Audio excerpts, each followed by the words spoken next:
Assalamualaikum warahmatullahi wabarakatuh. Halo teman-teman, perkenalkan nama saya Mutiara Ramadini dengan nomor induk mahasiswa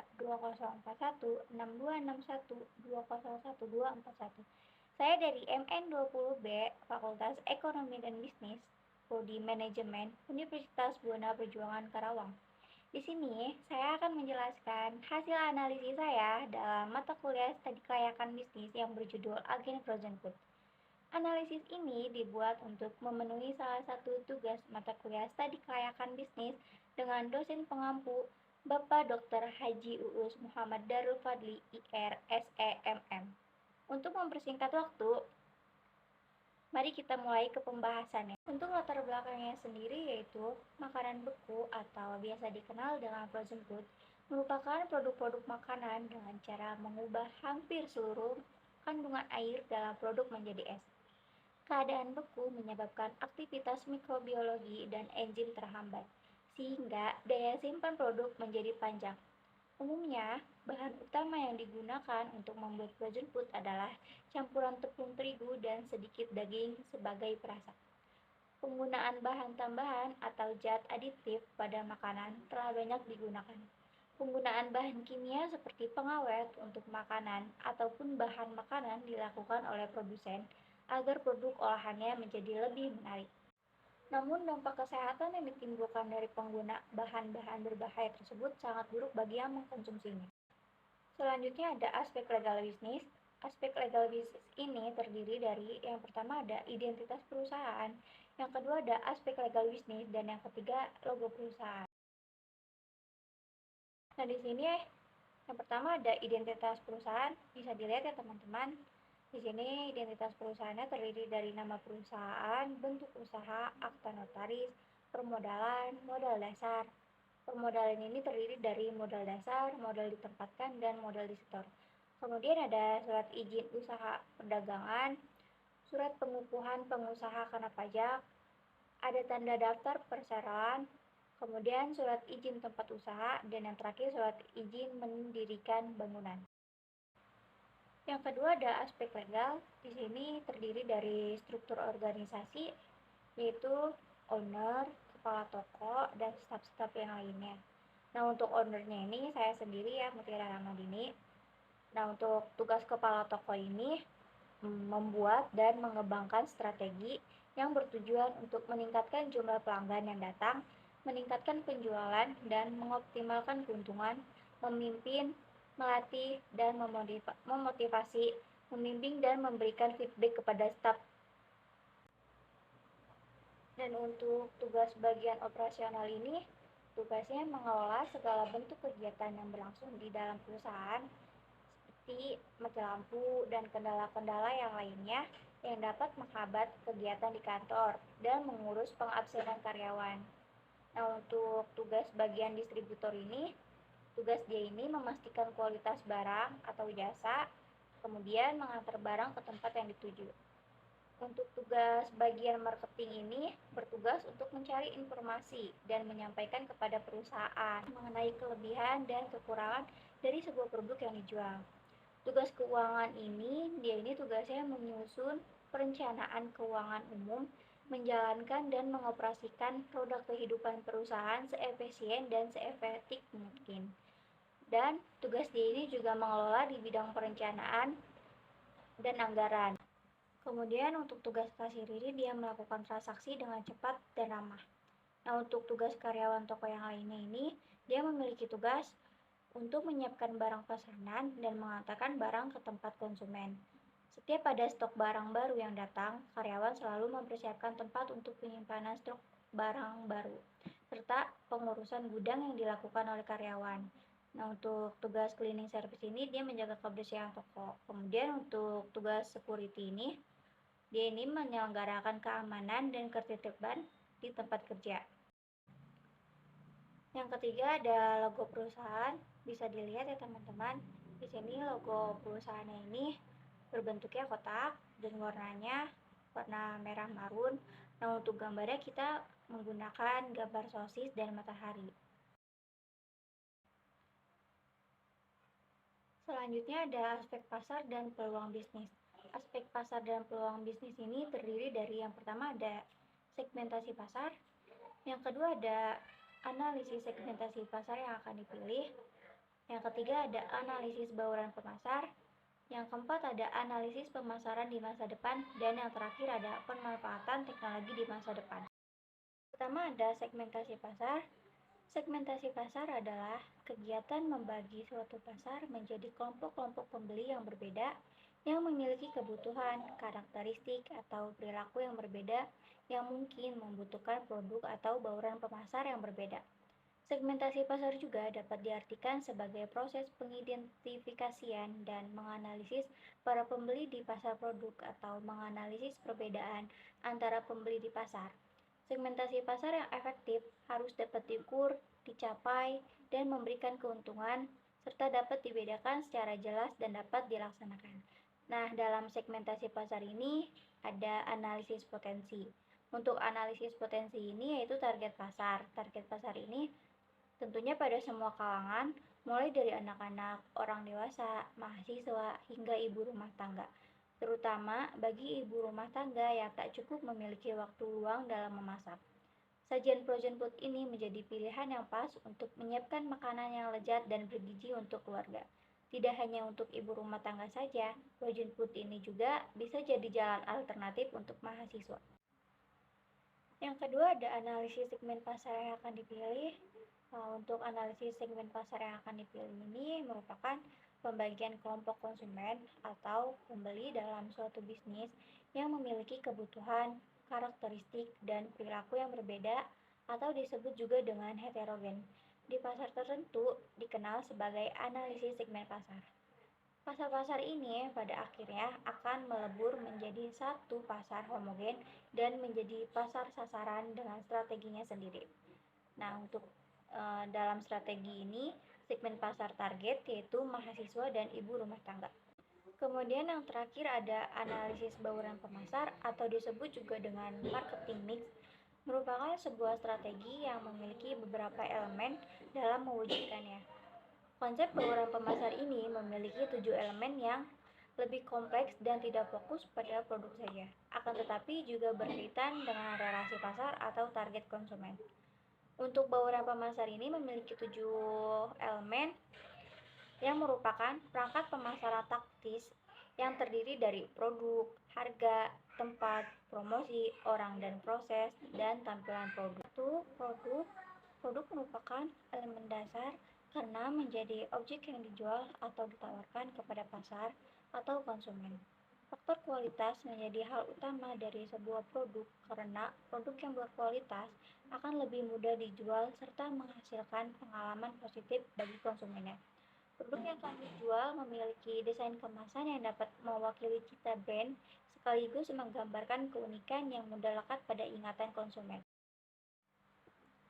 Yang kedua ada harga atau price, merupakan nilai ekonomi dari produk yang akan dijual. Artinya, ada sejumlah uang yang harus dibayarkan oleh konsumen ketika ingin mendapatkan produk yang dijual. Harga merupakan bentuk pengorbanan konsumen untuk mendapatkan produk yang diinginkan. Harga yang dijual cukup terjangkau dan keunggulan dari makanan frozen food ini bisa disimpan dalam waktu tertentu yang cukup lama pada suhu dingin dan tidak ada perubahan pada rasa walaupun sudah disimpan dalam jangka waktu yang cukup lama. Kemudian yang ketiga ada promosi. Promosi merupakan bagian penting yang menghubungkan pelaku bisnis sebagai pemilik produk dengan konsumen yang berada di pasar. Promosi ini bertujuan untuk menarik perhatian dan meyakinkan calon konsumen untuk membeli dan memakai produk. Melakukan promosi melalui media sosial, marketplace, menyediakan diskon setiap pembelian produk, misalnya buy one get one. Kemudian yang keempat ada tempat distribusi atau flash, merupakan elemen bauran pemasaran yang berkaitan dengan tempat atau lokasi bisnis. Tempat yang strategis bisa meningkatkan citra pelaku bisnis dan produk sekaligus memudahkan konsumen yang berada di pasar. Nah, untuk lokasi ini yang dipilih sangat strategi. Lokasi ini berada di Jalan Jenderal Ahmad Yani nomor 1 Karangpawitan, sehingga mudah diakses karena berada di tempat pusat perbelanjaan. Kemudian yang kelima ada proses. Proses merupakan elemen yang berkaitan dengan penanganan pelaku bisnis dalam melayani konsumen. Bagian ini diawali dari pemesanan atau order hingga produk sampai di tangan konsumen.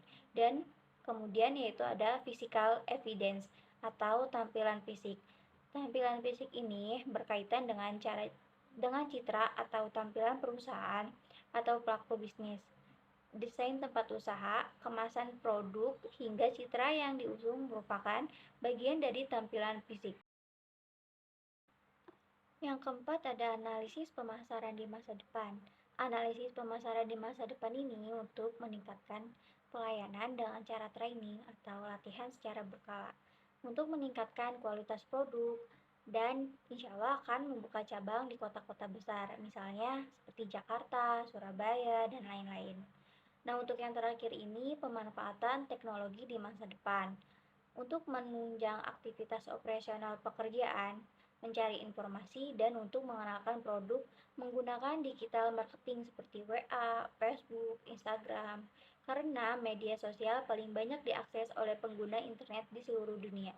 Tidak hanya bertukar informasi dengan kolega, teman, atau keluarga, tetapi media sosial ini bisa digunakan juga untuk mencari produk atau jasa. Selanjutnya ada aspek ekonomi dan sosial. Perkembangan Kabupaten Karawang di usianya yang ke-382 tahun, salah satunya dapat terlihat dari laju pertumbuhan ekonomi atau LPE yang stabil yakni 7,87% dengan jumlah penduduk diperkirakan mencapai 2.200-120 jiwa.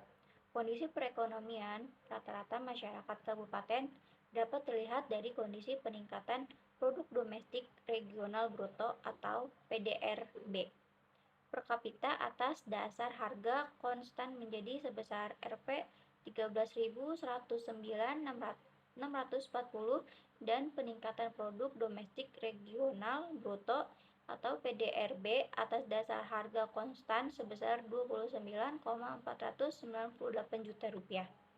Di sisi lain, angka indeks pembangunan manusia atau disingkat juga dengan IPM di Kabupaten Karawang ternyata turut menunjukkan pertumbuhan positif, yaitu berada pada angka 71,98 dengan komponen angka huruf melek atau AMH sebesar 93,49.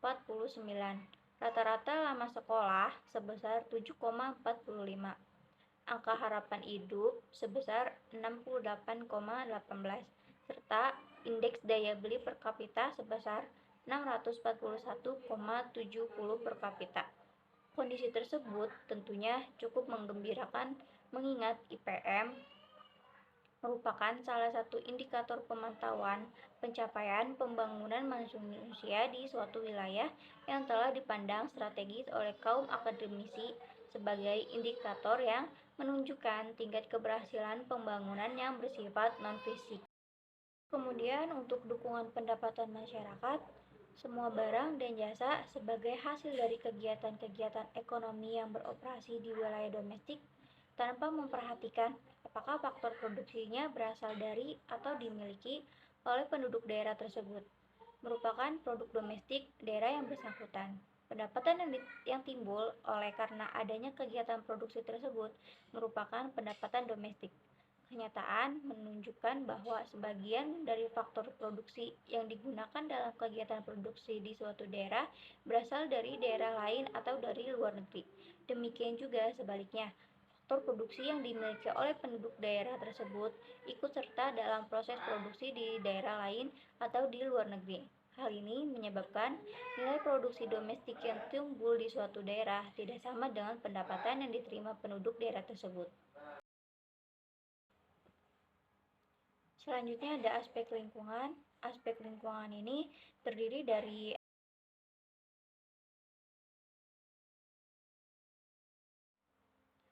aspek lingkungan dalam studi kelayakan bisnis mengacu pada analisis mengenai dampak lingkungan atau disebut juga dengan AMDAL yang disusun oleh konsultan AMDAL.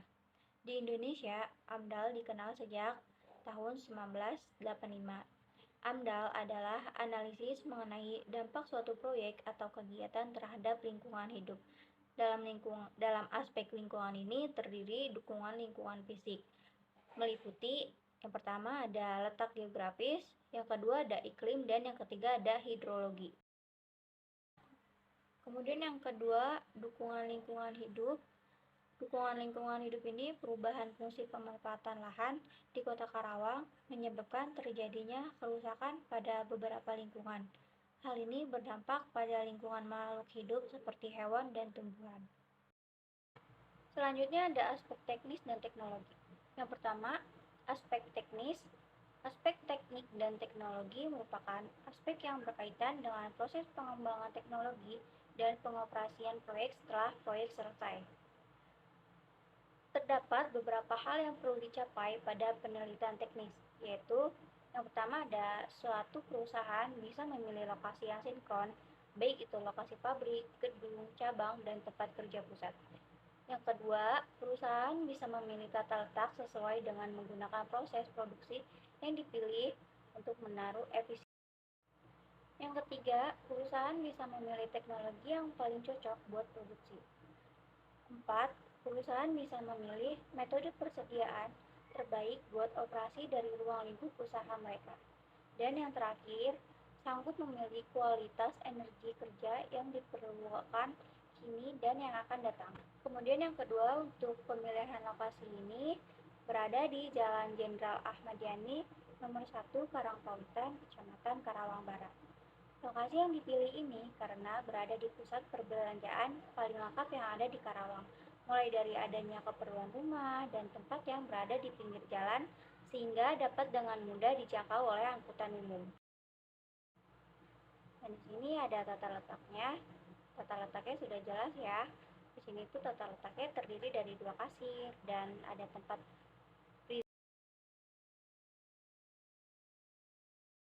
Untuk sumber daya manusia yang dibutuhkan aspek teknologi ini meliputi ada 2 ya. Yang pertama ada mesin atau perlengkapan teknologi, dan yang kedua ada teknologi informasi yang akan digunakan.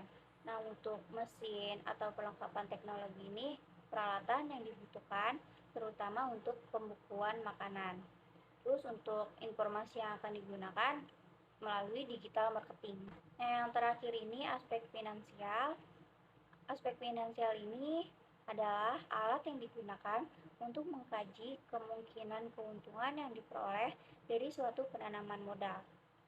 Aspek finansial berkaitan dengan penentuan kebutuhan jumlah dana dan sekaligus alokasinya, serta mencari sumber dana yang berkaitan secara efisien sehingga memberikan keuntungan maksimal. Untuk kebutuhan modal ini ada tanah, gedung dan bangunan, freezer, AC, printer, komputer, dan mesin vakum.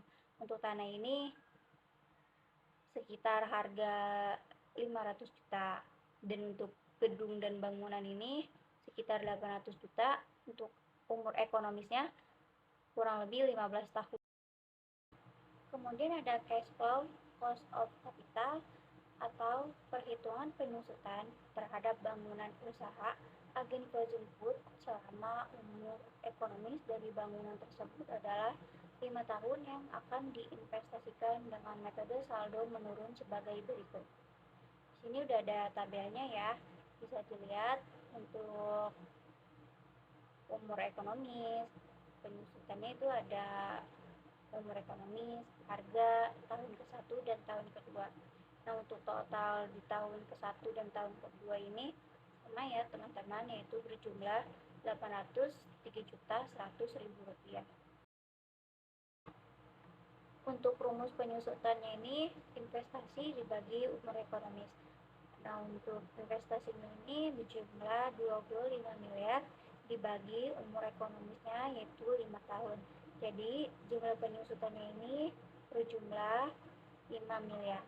Nah, untuk pendapatannya ini 36.760.000. Di sini ada biaya uang keluar. Biaya uang keluar ini terdiri dari total biaya sama penyusutan. Total biayanya ini yang tadi ya 803.100.000 ditambah sama penyusutan yang jumlahnya 5 miliar. Jadi jumlahnya ini 5.803.100.000. Nah, untuk laba sebelum pajaknya berjumlah 5.766.380.000. Nah, untuk pajaknya ini 50%. Jadi 5.766.380.000 dikali 50%, jumlahnya 288.319.000. Jadi jumlah laba setelah pajaknya yaitu berjumlah 288.319.000. Aliran kas masuk bersih yaitu IT tambah penyusutan. Jadi aliran masuk kas bersihnya ini 288.319.000 ditambah 5 miliar. Jadi jumlahnya 5.288.319.000. Di sini ada analisis kelayakan. Nah, untuk analisis kelayakan ini terdiri dari yang pertama ada break even point atau BEF. Untuk rumusnya BEF sama dengan total biaya dibagi harga per unit, sama dengan 165 juta dibagi 100. Jadi jumlahnya ini 1950 unit. Yang kedua ada payback period atau PP. Nah, di sini enggak ada tabelnya ya. Jadi di sini itu ada dari tahun 0, tahun pertama, kedua, ketiga, keempat, dan kelima. Ini untuk profit labanya sekitar 11.680.000.000. Di sini ada penjelasannya untuk payback period atau PP ini sama dengan 2 tahun ditambah 3.530.000.000 dibagi 7.600.000.000 dikali 12 bulan, yaitu hasilnya 2 tahun ditambah 6 bulan. Jadi hasil PP-nya ini 2,6 tahun, ini disebutnya baik. Maka dapat disimpulkan bahwa payback period dari investasi tersebut adalah 2,6 tahun. Artinya, dana yang tertanam sebesar 25 miliar akan dapat diperoleh kembali dalam jangka waktu 2 tahun 6 bulan.